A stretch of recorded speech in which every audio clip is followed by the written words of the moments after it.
Welcome, my constant reader friends. I'm Tad, and this is Tad Reads Books and Stuff.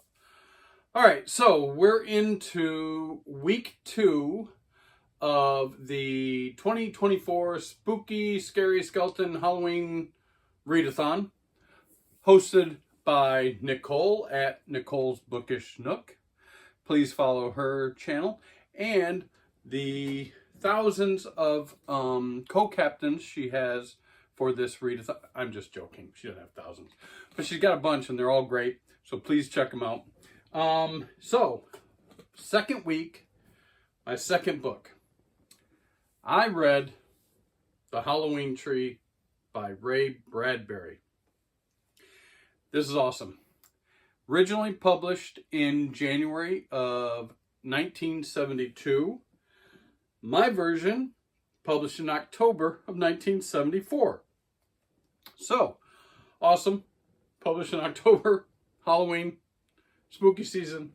Everything works with this book. Currently on Goodreads, it has a 3.78 rating. I gave it 4 stars. Solid 4 stars, maybe even more. Yeah, so this book, I'm going to use it to satisfy 3 of the prompts, 3 of the 8 prompts for the Spooky Scary Skeleton Halloween Readathon. Prompt number 3, orange. Orange cover, or orange in the title. And I think there's enough orange in here. I'm going to use it. I mean, yeah, it's not a lot, but I'm going to use it. Also, prompt number 6, a book about Halloween, or a book that takes place in October. This is The Halloween Tree. It takes place on Halloween. So, satisfies that prompt. And then prompt number 8, a black cover. And this mostly is what this is, of course, black cover. Really cool book, though. My version only has 181 pages. It has some artwork throughout. Not a lot, but what is kind of creepy and cool. I like this pencil line artwork. Pretty interesting. What's the book about? Well, we open up on a stormy, breezy, dark Halloween night. Yeah, it's Halloween night, and there's 8 boys. Well, these 8 boys get together to go trick-or-treating, and they've got on their costumes. There's a skeleton, there's a witch, there's a gargoyle, there's a mummy. 8 boys, 8 friends, getting ready to go trick-or-treating, but they realize their leader's not there. The number one, the guy in the group that runs faster, jumps higher, tells funnier jokes, better farts, everything in a guy's, he's like the leader, everybody loves him. He's not there. So, where is he? His name's Pipkin, and Tom, one of the boys' names is Tom Skeleton. Everybody calls him Tommy Skeleton, but it's Skeleton. That's cool. So they say, hey, let's go find Pipkin. We can't we can't go trick-or-treating. We can't enjoy ourselves and have a blast without Pipkin, our fearless leader. They go to his house, they knock on his door, finally comes out. He don't look good. He's like really sallow and white, and he's like holding his side. He goes, no guys, I'll meet up with you. Go to the haunted house. Now, I don't know about you guys, but when I grew up, and I assume probably a lot of you all, you had that house in town that everyone called the haunted house for whatever reason. They have one. Actually, this says in the book that there's a couple places that they like, to tell scary stories and stuff. But they have this one house. They all know where to go. They're going to meet Pipkin there. So, okay, Pipkin. He goes, go.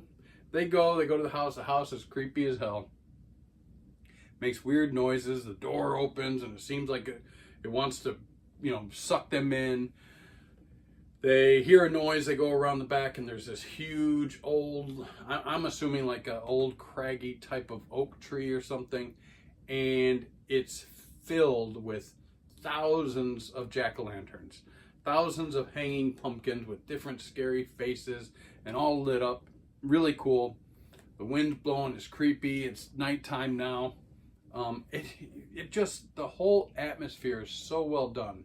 It really reminded me of when I was young and going out trick-or-treating with my buddies in upstate New York. Of course, the end of October, it's starting to get pretty chilly, windy, the leaves are all, the smells. I loved it. It just brought me back in time reading this story.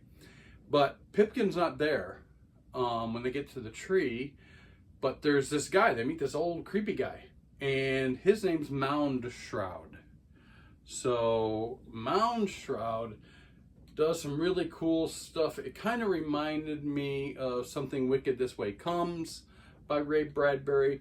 There's a barn with these posters, and he tears the posters, and they're like circus posters. He makes this kite out of it, and the kite's a pterodactyl, and it takes off, and one kid jumps, says, it needs a tail, and grabs it, and then the other kids, and they all grab it, and they all start taking off. They're the tail of this kite.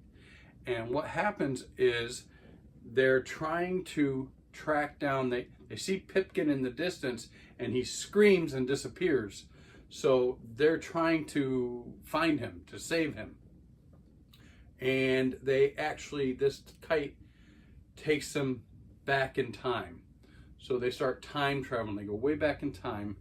And basically what they do is they go through time way back. They go back to like the cavemen and, you know, being afraid at this time of the year that the sun was never going to come back out, things like that. There is one of the kids that is dressed up kind of like a caveman.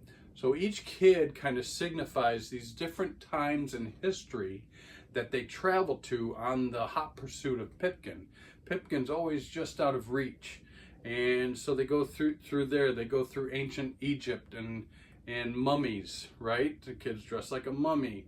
They go to ancient Europe and the Celts, and then there's witches and witch trials. They go through different times. They go to Mexico, and the Day of the Dead. So basically what they're doing is they're chasing Pipkin, hopefully to save his life. They had this dread that he's dying or might be dead even.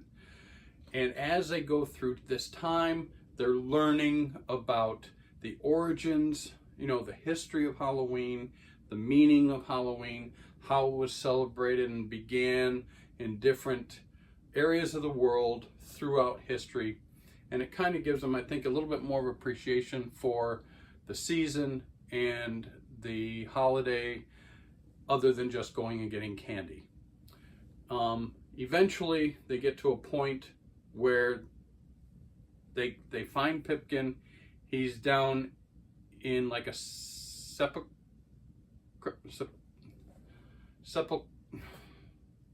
I can't say it. Sepulcher. Like under a grave.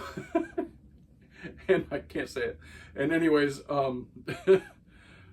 they go down there, and there's all these mummies lined up, and Pipkin's in the distance, but he can't come through. And they say, you have to, and he says, I can't, they won't let me. If you don't come through, you're gonna die. You're never going to come through. And of course, Mound Shroud is standing in the background, and he basically says, let's make a deal. So who is Mound Shroud, right? He's like death, right? And he makes a deal with the kids. If each one of them will give a year of their life for the life of Pipkin, then he will survive. So, of course, they're kids, so they don't really realize, you know, what they're doing, but they love their fearless hero. They're going to do whatever they can to save him. And Death makes a deal with them. Yeah, give me a year of your life. Each one of you are going to die a year younger than you should. Right now, you're a kid. It doesn't really matter. You don't even realize it. You know, you think you're going to live forever, but you're going to wish you had it back when I come and see you again. But, you know, their whole thing is, we're going to save Pipkin. And they all agree to. They save him. They go back home. They all agree it's the greatest Halloween they've ever had. And that's the story. It's not a big story, 181 pages, my version anyways. But what a great story.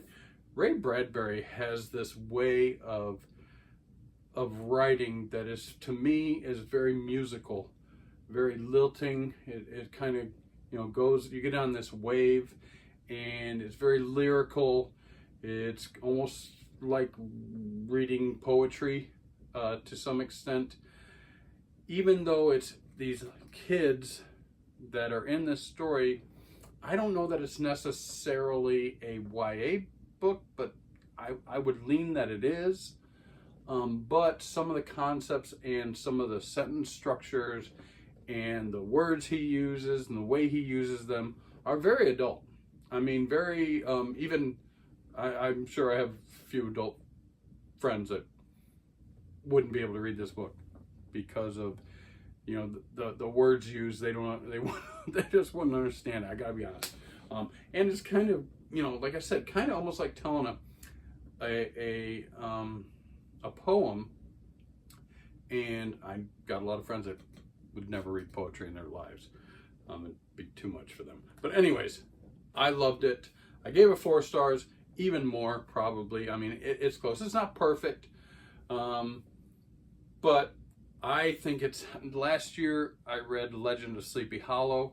This and Legend of Sleepy Hollow could be like those books that you read every Halloween. I really believe it. If you haven't read it, you really should read this book.